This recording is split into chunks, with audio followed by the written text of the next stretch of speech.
My name is Teresa Mitchell, 34 years old, and a senior software engineer at Fast Track Technologies.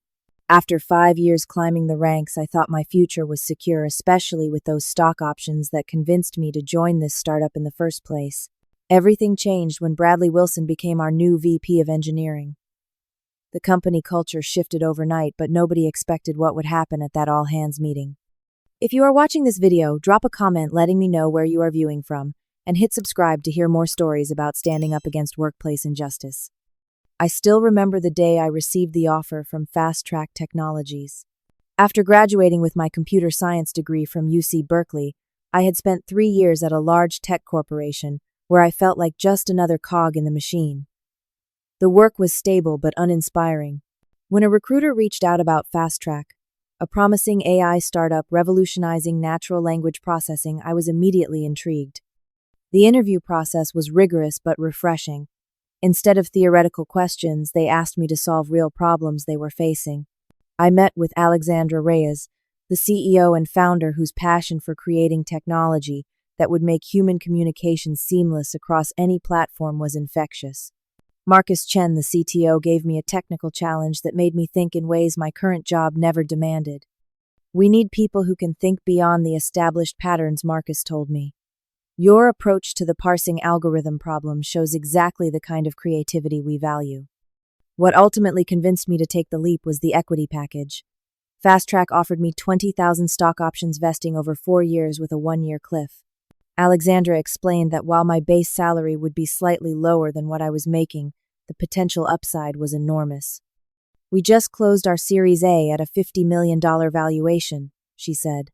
"But we expect that to multiply several times over in the next few years as we bring our products to market." The company was only 30 people when I joined. Our office was a converted warehouse space with concrete floors and exposed brick walls. Despite the startup cliché surroundings, there was something genuine about Fast Track. People stayed late not because they felt pressured, but because they were excited about what they were building. I quickly bonded with Rachel Kim, another engineer who had joined just 2 months before me. We often collaborated on projects, and she became my closest friend at work. My direct manager, Jordan Taylor, was supportive and gave me the autonomy to solve problems my way while providing guidance when needed. "The best thing about Fast Track is that good ideas win regardless of who they come from," Jordan told me during my first week. Alexandra and Marcus have created a culture where merit matters more than politics. Those early days were exhilarating. We launched our first major product 8 months after I joined, an API that could analyze emotional sentiment in text with unprecedented accuracy. The tech media took notice, and customers started signing up faster than our small sales team could handle the inquiries. My contributions to optimizing our back-end processing earned me recognition from Alexandra herself during a company meeting. By the end of my second year, I was promoted to senior engineer and given the responsibility of leading a small team focused on expanding our language capabilities beyond English. Fast Track grew rapidly.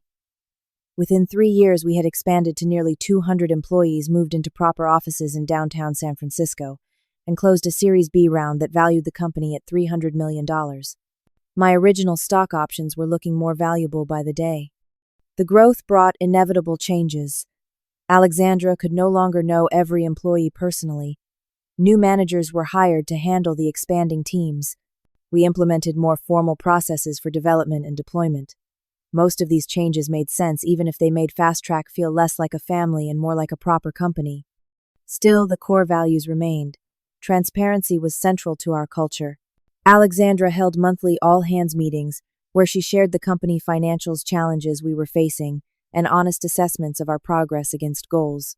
When decisions were made that affected the team, we understood the reasoning behind them, even if we didn't always agree.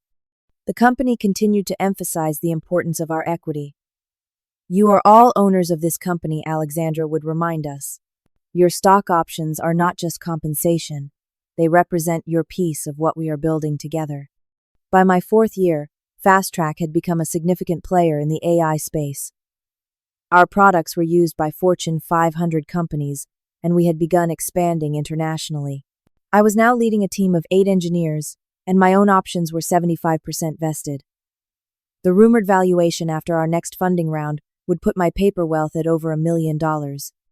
That was when the first tremors of change began. As we prepared for our Series C round, Alexandra announced that we needed to bring in more experienced executive leadership to take us to the next level. The first major hire was a new chief marketing officer from a larger competitor. Then came a seasoned chief financial officer who had taken 2 companies public. These additions made sense to us. But then Alexandra announced our new VP of Engineering, Bradley Wilson, who would sit between the engineering managers and the CTO.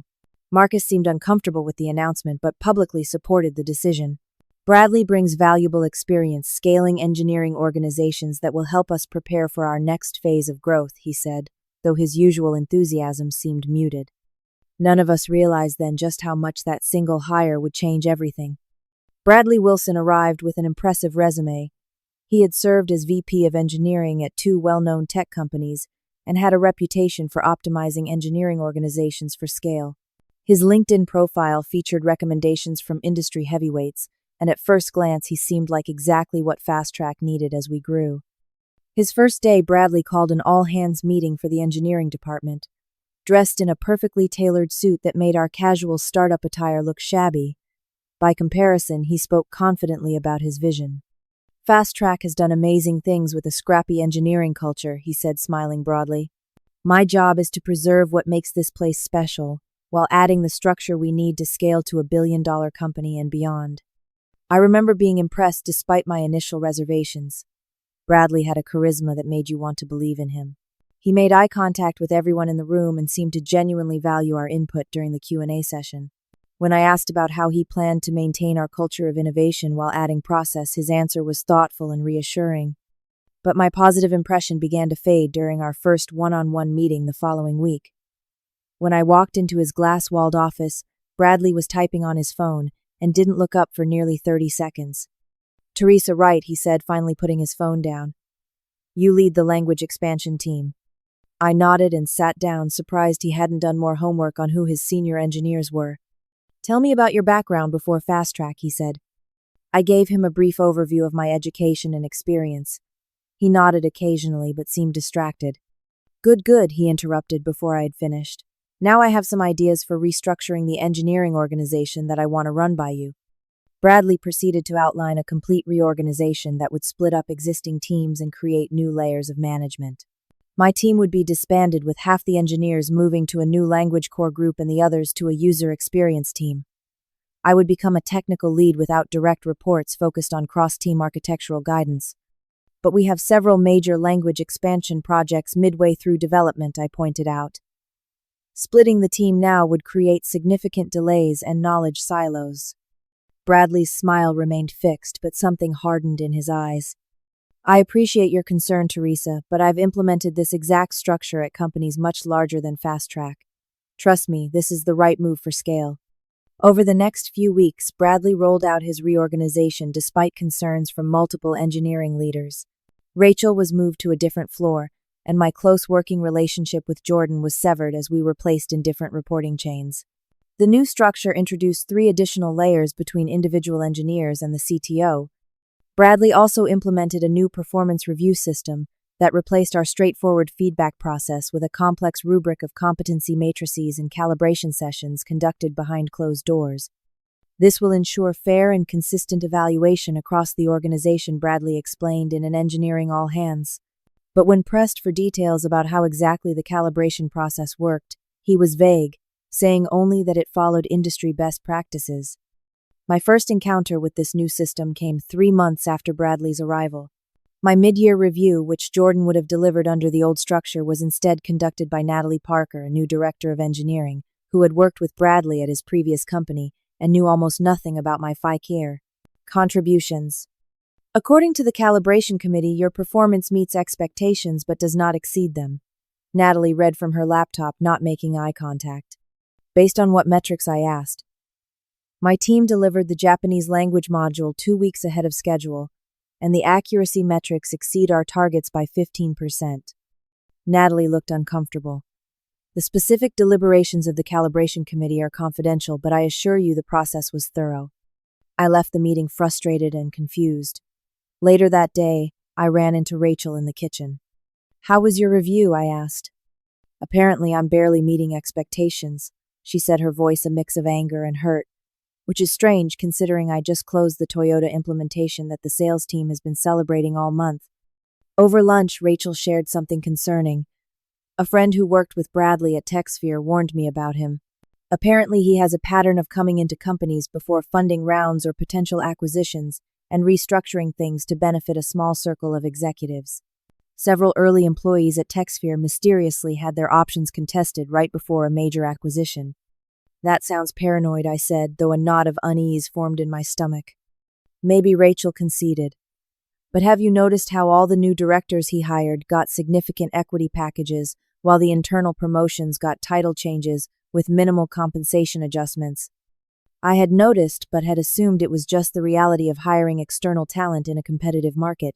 Now I wasn't so sure. As the weeks passed, more changes followed. Bradley implemented new reporting requirements that seemed designed to generate paperwork rather than improve productivity. Engineering decisions that used to be made collaboratively were now handed down from Bradley's leadership team with little explanation. The transparent culture that had defined Fast Track was eroding daily. In meetings, I noticed that Bradley subtly undermined me and other early employees. When I would make a point, Bradley would respond with phrases like, "That approach might have worked when Fast Track was smaller," or, "From an enterprise perspective, we need more rigor than that." He never directly criticized my ideas, but consistently implied that my thinking was outdated or unsophisticated. By contrast, he lavished praise on his new hires, particularly those who had worked with him previously. They began receiving the most visible projects and resources, while early employees like me were assigned to maintenance work or internal tools that offered little visibility. I tried to adapt, documenting my work meticulously and adjusting my communication style to match the more formal approach Bradley preferred. But it felt increasingly like swimming against the current. The collaborative, innovative environment that had drawn me to Fast Track was disappearing. The tension between the old guard and Bradley's faction grew. Lunch tables became segregated, with early employees sitting together, exchanging concerned glances and whispered conversations. Meetings became more formal and less productive, with real discussions happening in private rather than in the open. 6 months after Bradley's arrival, the first rumors about changes to the stock option program began circulating.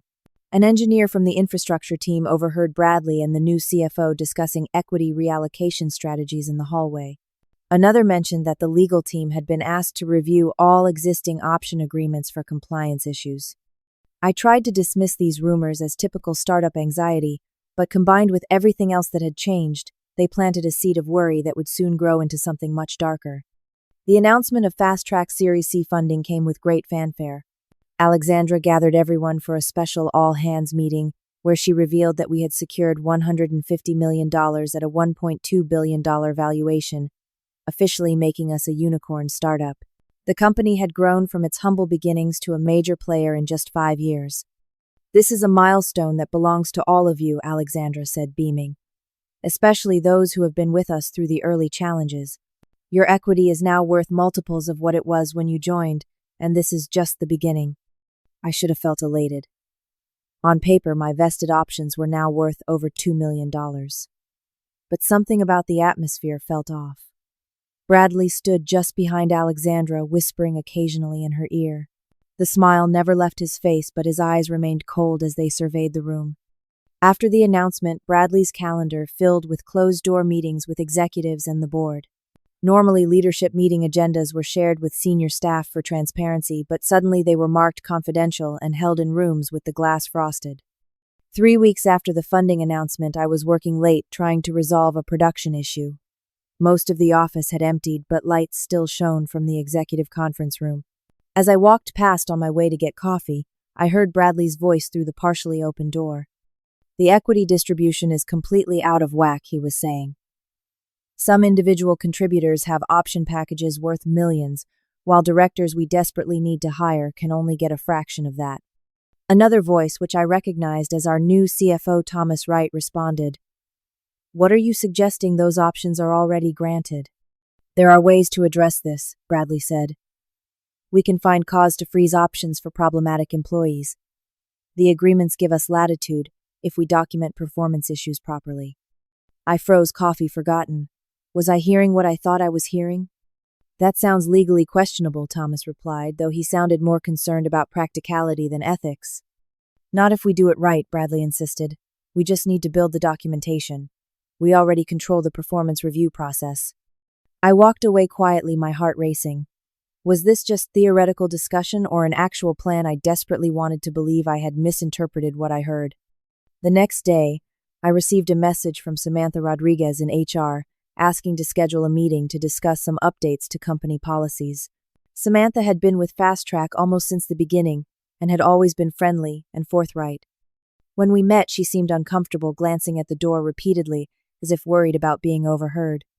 HR is being asked to roll out some policy changes, she said quietly, including a new addendum to the equity agreements that expands the definition of cause for option cancellation. Can they do that? I asked. Change the terms of already granted options. They're saying it's just a clarification of existing terms, Samantha replied. But between you and me, it goes well beyond that. And they're rushing to implement it before the next board meeting. Who's behind this? I asked, though I already knew the answer.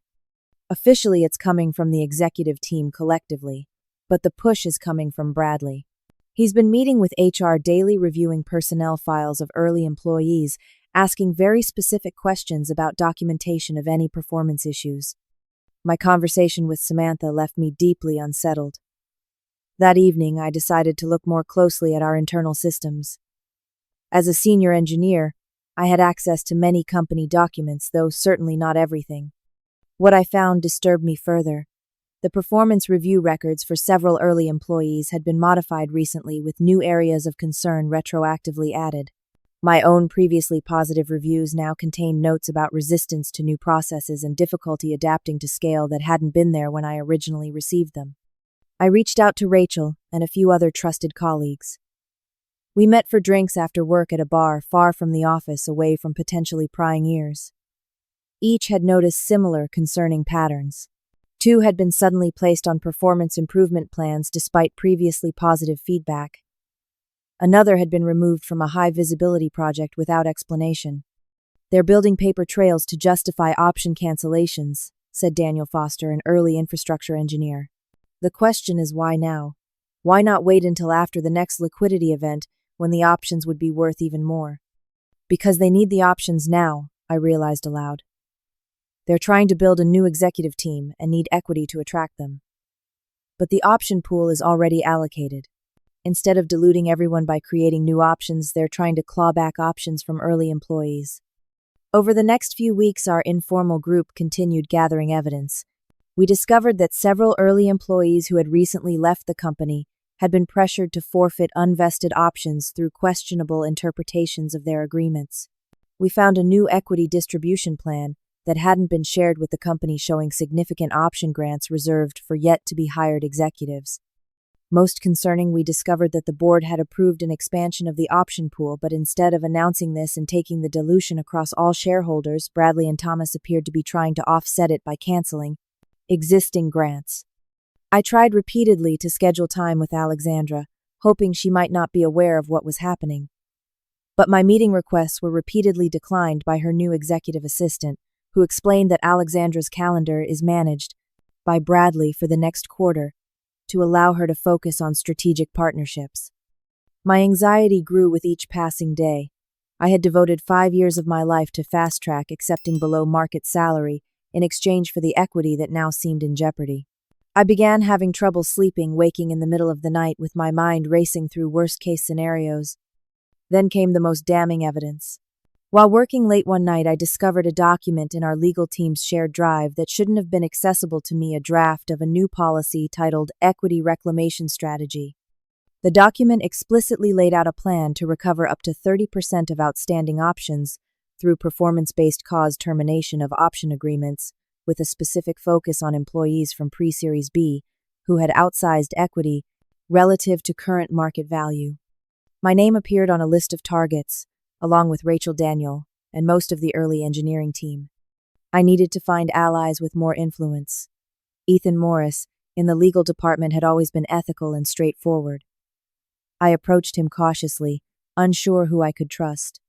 I need to show you something, but I need your confidence that it won't get back to Bradley, I told him. Ethan agreed, and when I showed him what I had found, his face darkened. This isn't just unethical, it likely violates securities laws, he said, and it directly contradicts the representations made to investors during the Series C. With Ethan's help, our group gained access to more evidence. We found emails between Bradley and outside investors discussing equity redistribution to make the cap table more acquisition-friendly. We discovered that Bradley had created a separate Slack channel with HR leaders, where he explicitly discussed creating cause for terminating options of specific employees. The most shocking discovery came when Ethan found a message Bradley had sent to Alexandra. We have a strategy to freeze up to $28 million worth of options for cause. This will give us the equity pool we need for the new executive team without additional dilution to the board's shares. The documentation is being prepared now to ensure legal compliance. What was unclear was whether Alexandra had approved this plan, or if Bradley was acting largely on his own authority, keeping her focused elsewhere. Either way, time was running out. Bradley had scheduled a company-wide all-hands meeting to announce important updates to company policies, including equity plans. We had 1 week to decide what to do with what we knew. With the all-hands meeting approaching, our small group intensified our efforts to gather conclusive evidence. I began staying at the office until well past midnight, using the quiet hours to access systems and documents that would be more closely monitored during the day. Ethan proved to be an invaluable ally. As a member of the legal team, he could access records that even senior engineers like me couldn't see. More importantly, he understood the legal implications of what we were uncovering. What they're doing is called securities fraud, Ethan explained as we huddled in a small conference room after hours. They represented one set of facts to investors during the Series C, including the existing equity distribution, then immediately planned to materially alter that distribution through questionable means. Our investigation uncovered a disturbing pattern. Bradley had created a systematic approach to reclaiming stock options. First, employees with significant equity would receive unexpectedly negative performance reviews, often contradicting years of positive feedback. Then they would be moved to teams or projects where success would be difficult or impossible to achieve. Finally, they would be placed on performance improvement plans with vague subjective goals that could easily be deemed unmet, regardless of actual performance. "Look at this email from Bradley to the HR director," Rachel said, pointing to her laptop screen. He literally writes, "I need documentation of performance issues for the attached list of employees. Nothing that would stand out as retaliatory, but sufficient to establish cause under Section 8 of their option agreements." The attached list included nearly every early employee with significant equity, including all of us in our small resistance group. Ethan discovered a presentation Bradley had created for selected board members, titled Equity Redistribution Strategy, that outlined the entire plan. It explicitly stated that reclaiming 25 to 30% of the allocated option pool would allow for executive recruitment without further dilution of founder and investor shares. This makes it clear that the board, or at least some board members, are aware of the strategy, Ethan said grimly. We found modified performance review templates that had been created specifically for targeted employees with predetermined categories where negative feedback would be inserted regardless of actual performance. I discovered that my own recent projects had been evaluated using entirely different criteria than those used for Bradley's new hires, ensuring I would compare unfavorably. One night, I found a spreadsheet titled Equity Adjustment Targets that listed employees by name, their current option grants vesting status, and a column labeled Recovery Potential. My name was associated with a potential recovery of 8,000 shares, valued at over $2 million at the current valuation. The most disturbing discovery was a private Slack channel Bradley had created with selected HR team members and his trusted directors. In this channel, they explicitly discussed strategies for creating justification for option termination with messages like, "Need stronger documentation on Rachel's communication issues," and "Can we move Daniel to the legacy system? Migration. That project is guaranteed to run into problems we can document." We also connected with several former employees who had left in recent months. Their stories were eerily similar. Each had been abruptly placed on performance improvement plans despite years of positive reviews. When they questioned the sudden change, they were offered a choice. They could accept a severance package that included forfeiting unvested options, or they could stay and try to meet the improvement plan targets, which most felt were designed to be impossible. I gave up nearly $1 million in unvested options, said Jennifer Adams, a former product manager who had been with the company for 3 years. They made it clear that if I didn't take the severance, they would find cause to terminate me, and I'd lose the options anyway, plus the severance. To protect our growing collection of evidence, we created a secure repository on an encrypted cloud service that only our core group could access. We were careful to document the chain of custody for each piece of evidence, noting when and how it was obtained, understanding that the legitimacy of our information might later be questioned. As our evidence mounted, we debated what to do with it. Going to the board seemed risky, as some board members appeared to be complicit. External legal action would be expensive, time-consuming, and might ultimately devalue the very equity we were trying to protect if it harmed the company's reputation. We need to go directly to Alexandra, I argued. She built this company on principles of transparency and fairness. I still believe she may not understand the full extent of what Bradley is doing. But Bradley has completely isolated her, Rachel pointed out. All her communications are being filtered. How do we even reach her? The answer came unexpectedly. While searching through the company calendar, I noticed that Alexandra was scheduled to attend the upcoming all-hands meeting where Bradley planned to announce the new equity policies. It would be the first time in months she would be in the same room with the broader employee base without Bradley controlling the interaction. Then I found it the smoking gun. A Slack message from Bradley to Alexandra that had been accidentally copied to a public channel before being quickly deleted. I had set up a script to archive all communications in certain channels after noticing key messages going missing, and this one had been captured before its deletion. The message read, Alexandra, I've prepared the equity policy updates for the all hands. We'll announce the expanded definition of cause for option termination, positioning it as a standard compliance update. This gives us the mechanism to freeze options as discussed. Legal has signed off on the approach as technically within our rights under the existing agreements. I estimate we can free up 20 to 25% of the outstanding option pool through selective enforcement. Alexandra's reply was brief. Is this the only way to create the equity pool we need for the new hires? I'm concerned about impact on morale. Bradley's response. It's the only way to do it, without further diluting the existing shareholders, including your founder shares. We'll manage the communication carefully. Most employees won't understand the implications until it's already implemented.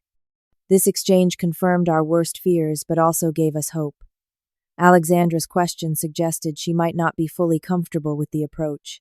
If we could make her understand the full extent of Bradley's plans and their impact, she might intervene. The all-hands meeting was scheduled for Thursday afternoon, just 3 days away. We needed a plan.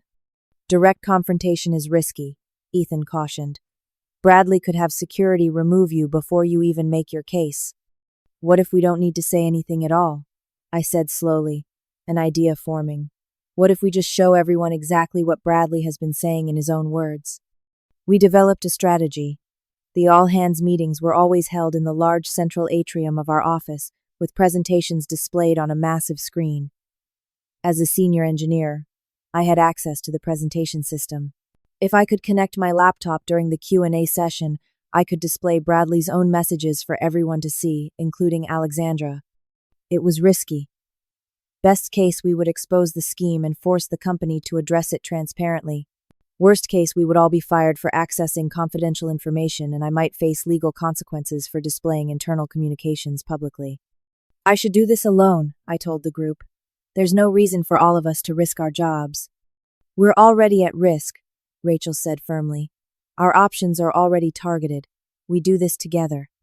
We spent the next 2 days carefully selecting the most damning evidence that could be displayed in a few seconds, preparing for various scenarios, and backing up all our evidence in multiple secure locations in case of retaliation.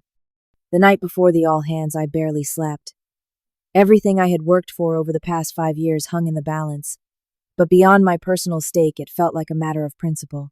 Fast Track had been built on values of transparency, meritocracy, and shared success. Bradley's scheme betrayed everything the company had stood for. As the morning of the all-hands arrived, I received a message from Ethan. New information. Bradley accelerated the timeline. Legal was instructed to implement the option policy changes immediately after today's announcement. Once announced, they become legally binding. Today is our only chance. The stakes couldn't have been higher as I walked into the office that morning, my laptop containing the evidence that could either save our equity or end my career. The atmosphere in the atrium was tense as employees gathered for the all-hands meeting. Word had spread that significant policy changes would be announced, and anxiety was palpable in the hushed conversations and nervous glances. I spotted Rachel and Daniel finding seats near the front, while Ethan positioned himself by the side door where executive team members would enter. The room quieted as Alexandra walked in, followed closely by Bradley and the rest of the executive team. Alexandra looked tired, the usual spark in her eyes dimmed. Bradley, by contrast, appeared energized, stopping to shake hands with several of his recent hires as he made his way to the stage. Alexandra began with company updates, her delivery more scripted than the authentic off-the-cuff talk she used to give. She announced new client acquisitions, progress on product initiatives, and preliminary discussions about potential acquisition interest, which caused a stir among employees. Our success has positioned us as an attractive target for larger companies looking to expand their AI capabilities, she said. While we remain focused on building independent value, it's important that we structure ourselves appropriately should the right opportunity arise. This was new information, and it explained the urgency behind Bradley's equity scheme. An acquisition would trigger accelerated vesting for many option holders, closing the window for his planned option reclamation. Now I'll hand things over to Bradley Wilson, our VP of Engineering, who has some important updates to our company policies, Alexandra said, stepping back as Bradley took center stage. Bradley adjusted the microphone and smiled broadly. Thanks, Alexandra. Today I want to share some updates to our equity policies that will help ensure Fast Track remains competitive and properly structured for our next phase of growth. He launched into a carefully crafted presentation about industry standard practices and governance improvements that framed the coming changes as routine updates rather than the radical reinterpretation of option agreements they actually were. As part of our maturation as a company, we need to ensure our equity agreements have appropriate protections, Bradley continued. Today, we're implementing an updated definition of cause as it relates to option agreements. He clicked to a slide showing a bulleted list of new conditions that could trigger option cancellation, including vague terms like failure to meet expected performance standards and actions detrimental to company culture. These clarifications, Bradley emphasized the word, though these were clearly new terms, not clarifications, give the company appropriate flexibility to ensure equity remains aligned with contribution. To demonstrate, he provided examples of behaviors that could now trigger option freezing, each one eerily similar to actions that early employees like me had been documented for in our recent performance reviews. It was now abundantly clear that these policy updates had been coordinated with the manufactured performance issues being placed in our files. The updated terms take effect immediately, Bradley added casually, though the implications were enormous. Any questions? A few hands went up, mostly from newer employees seeking clarification on technical details. Bradley handled these, deftly maintaining his facade of reasonableness. Then a brave early employee asked the question we were all thinking. Doesn't this effectively change the terms of our existing option grants retroactively? Is that even legal? Bradley's smile tightened slightly. These are clarifications to terms that already exist in your option agreements, not changes. Our legal team has confirmed this is standard practice and well within the company's rights. I saw Ethan shift uncomfortably at this mischaracterization of the legal team's position. According to him, several lawyers had raised concerns but been overruled.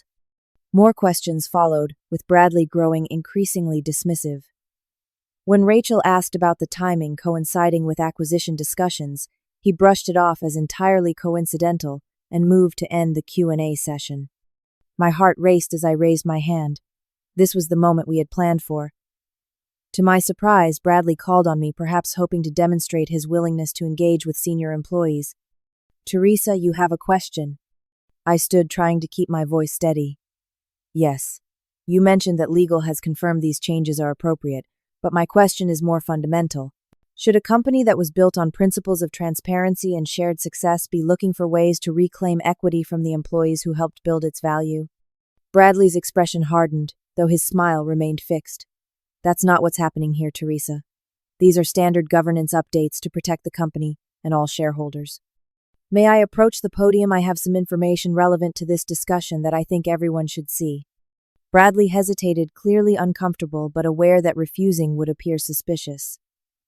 We need to move on with the agenda, but you can ask your question from there. It's not a question but a clarification about the intent behind these changes, I said, already moving toward the stage with my laptop. The next moments would determine everything. I connected my laptop to the presentation system, aware of security starting to move in my direction. Working quickly, I navigated to the file containing Bradley's Slack message to Alexandra. Since there seems to be some confusion about the purpose of these policy updates, I think Bradley's own words might help clarify. I said, my finger hovering over the key that would display the message to the entire company. Bradley moved toward me. This is inappropriate. Disconnect that immediately. I pressed enter. The message appeared on the massive screen behind Bradley. Alexandra, I've prepared the equity policy updates for the all hands. We'll announce the expanded definition of cause for option termination, positioning it as a standard compliance update. This gives us the mechanism to freeze options as discussed. Legal has signed off on the approach as technically within our rights under the existing agreements. I estimate we can free up 20 to 25% of the outstanding option pool through selective enforcement. A collective gasp went up from the audience. Alexandra's smile froze as she read the message. She turned to Bradley, confusion and anger flashing across her face. The microphone between them captured her whispered words clearly. You put that in writing.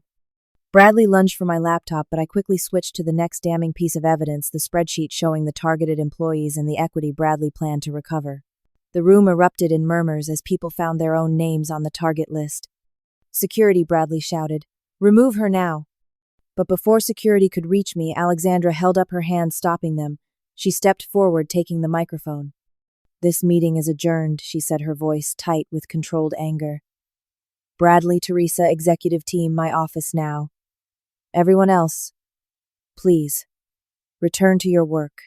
We will schedule another all hands once we have sorted this out. As employees reluctantly dispersed, buzzing with shock at what they had witnessed, I disconnected my laptop, hands shaking with adrenaline. Rachel caught my eye from the audience, giving me a subtle nod of support. Ethan fell into step beside me as I followed Alexandra toward her office. Whatever happens next, he whispered, you did the right thing. I wasn't so sure.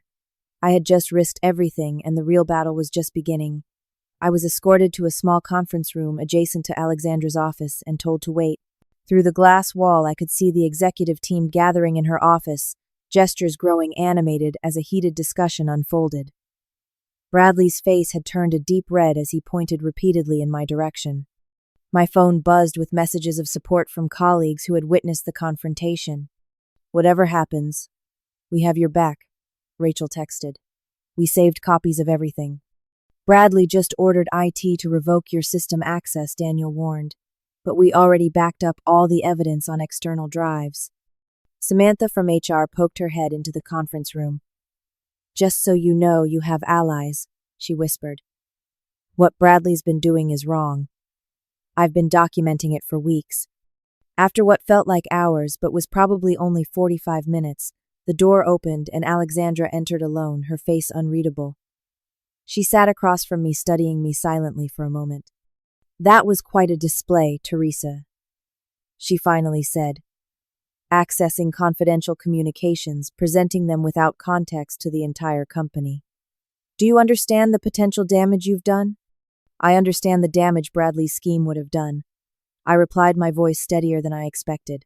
Not just to the employees whose options he planned to steal, but to the entire culture and reputation of the company you built. Alexandra sighed deeply. How long have you been investigating this? Since I overheard Bradley discussing option freezing with the CFO 3 weeks ago. But the signs were there for months before that: the performance review manipulations, the targeted reorganizations, the isolation of early employees. And you chose to publicly embarrass the company rather than come to me directly. I tried, I said. I requested meetings with you 7 times in the past month. Each time I was told you were unavailable, or that Bradley would handle whatever concern I had. Alexandra's expression shifted slightly. I was never informed of those requests. Bradley has been controlling your calendar, your communications, and your perception of what's happening in the company, I said. The All Hands was the only venue where I could reach you directly without Bradley intercepting the message. She was quiet for a moment, processing this. Show me what else you've found. I opened my laptop and walked her through the evidence our group had gathered. The manipulated performance reviews, the targeted PIP strategy, the board presentation on equity reclamation, the list of employees marked for option recovery. As she reviewed the material, her expression darkened. This is not what I approved. Bradley presented this as a limited adjustment to align compensation with market standards for a few cases of unusual equity distribution, not a systematic attack on early employees' options. There was a knock at the door, and Ethan entered carrying a folder. You asked to see the legal team's actual recommendation on the option policy changes, he said, handing it to Alexandra.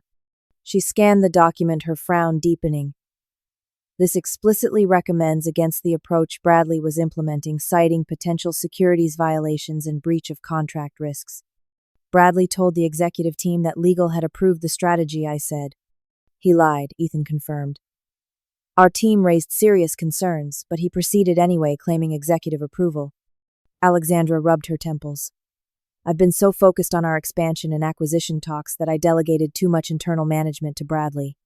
That was clearly a mistake. The door opened again, and Thomas, the CFO, entered with several other executives. Bradley was noticeably absent. We've reviewed the evidence, Thomas said grimly. Unfortunately, it appears the concerns are valid. Bradley implemented a systematic plan to manipulate performance documentation to create cause for option termination, primarily targeting early employees with significant equity. Where is Bradley now? Alexandra asked. He's been escorted from the building and placed on administrative leave pending a full investigation, Thomas replied. His system access has been revoked. Alexandra turned back to me. I owe you an apology, Teresa. While your methods were unorthodox, your concerns were legitimate, and your loyalty to Fast Track's founding principles is clear. What happens now? I asked. First, we conduct a thorough investigation. Second, we immediately revoke all the policy changes announced today. Third, we review every performance evaluation conducted under Bradley's system for potential manipulation. I was assigned to a temporary office away from my usual workspace while the investigation proceeded. The next few days were tense, filled with interviews with the executive team, legal representatives, and eventually outside counsel brought in to ensure objectivity. The company rumor mill worked overtime. Some colleagues avoided me, unsure which way the wind would blow. Others expressed quiet support, sharing their own stories of Bradley's manipulations. Rachel, Daniel, and our small resistance group remained steadfast allies, sharing updates and offering moral support. 3 days after the confrontation, Alexandra sent a company-wide email. After a thorough preliminary investigation, we have determined that there were significant irregularities in how certain company policies were developed and represented, particularly regarding our equity program. Bradley Wilson has been terminated for cause effective immediately. All policy changes announced at Thursday's all-hands meeting are hereby rescinded pending a comprehensive review. We will be conducting a full audit of our performance review process and equity management practices with oversight from an independent third party. The email continued with an apology to employees and a recommitment to the company's founding values of transparency and shared success. It concluded with a promise to hold another all-hands the following week to address questions openly. While this was encouraging, my position remained uncertain. I had still accessed confidential information without authorization and displayed it publicly. There could be legal consequences regardless of my intentions. My concern was validated when I received a message requesting my presence in a meeting with Alexandra Thomas and representatives from legal and HR. My stomach knotted as I made my way to the conference room, uncertain if I was about to be fired or worse. Alexandra began the meeting directly. Teresa, while your actions brought important issues to light, they also created significant exposure for the company. Unauthorized access to confidential communications could potentially violate several policies and possibly laws. I nodded, accepting this reality. However, she continued, we've also determined that you acted in good faith to prevent what would have been a significant injustice and potential legal liability for the company. Given these extraordinary circumstances, we are not pursuing any disciplinary action. The relief must have shown on my face. That said, Thomas added, we need to address the matter of how this information was obtained and prevent similar situations in the future. We discussed new safeguards and reporting mechanisms that would allow employees to raise serious concerns through protected channels. I was asked to help design a more robust internal whistleblower process that would prevent the need for the kind of public exposure I had resorted to. The company-wide all-hands the following week was unlike any we had ever held. Alexandra began with a comprehensive explanation of what had happened, taking personal responsibility for the oversight failures that allowed Bradley's scheme to progress as far as it had. I lost sight of the values this company was built on, she admitted.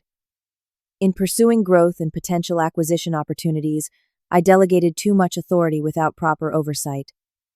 That will not happen again. She then announced several changes. First, the company would restore all original option agreements to their full force with an independent audit to ensure no employee had been adversely affected by the manipulated performance reviews. Second, all employees would receive a detailed accounting of their equity position and current value with regular updates going forward. Third, a new board committee would be formed to oversee equity management with representation from employees at various levels and tenure. Fourth, Alexandra would be holding open office hours weekly, where any employee could speak with her directly without intermediaries. The changes were met with cautious optimism. Trust had been damaged and would take time to rebuild, but it was a strong start. In the weeks that followed, the full extent of Bradley's scheme came to light. He had been systematically building the infrastructure to reclaim options from early employees since his first week, with the goal of redistributing them primarily to his own recruits, and reserving a significant portion for himself as part legitimation of a negotiated acquisition package. Several board members who had been aware of the plan faced significant backlash, with two ultimately resigning their positions. The independent investigation revealed that Bradley had misrepresented his actions to both Alexandra and the board, though some had failed in their oversight duties by not questioning his approach more rigorously. As for me, I was offered a new role helping to rebuild the engineering organization with a focus on preserving the collaborative culture that had made Fast Track successful in the first place. My stock options remained intact with additional grants to recognize my contributions to the company. Not everyone emerged unscathed. The revelation of Bradley's scheme and the subsequent investigation disrupted projects, strained relationships, and created an atmosphere of uncertainty that took months to dissipate. Some employees who had been closely aligned with Bradley chose to leave, unable to adjust to the renewed culture of transparency.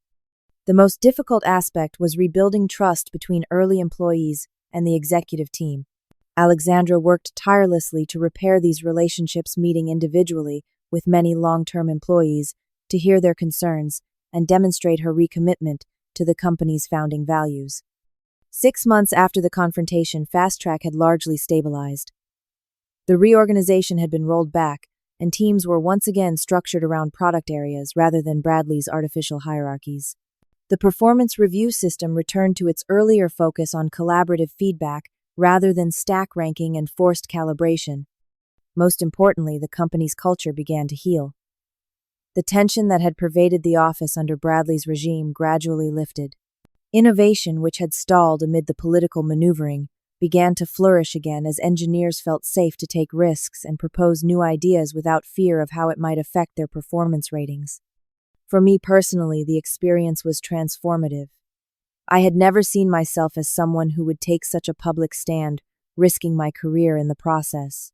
The support I received from colleagues reinforced my belief in the importance of community and shared principles in the workplace.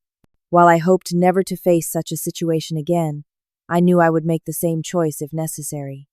As Alexandra told me during one of our meetings to rebuild the engineering organization, "You reminded all of us what Fast Track is supposed to stand for. Sometimes those closest to the founding vision need to be the guardians of its principles, especially when leaders lose their way."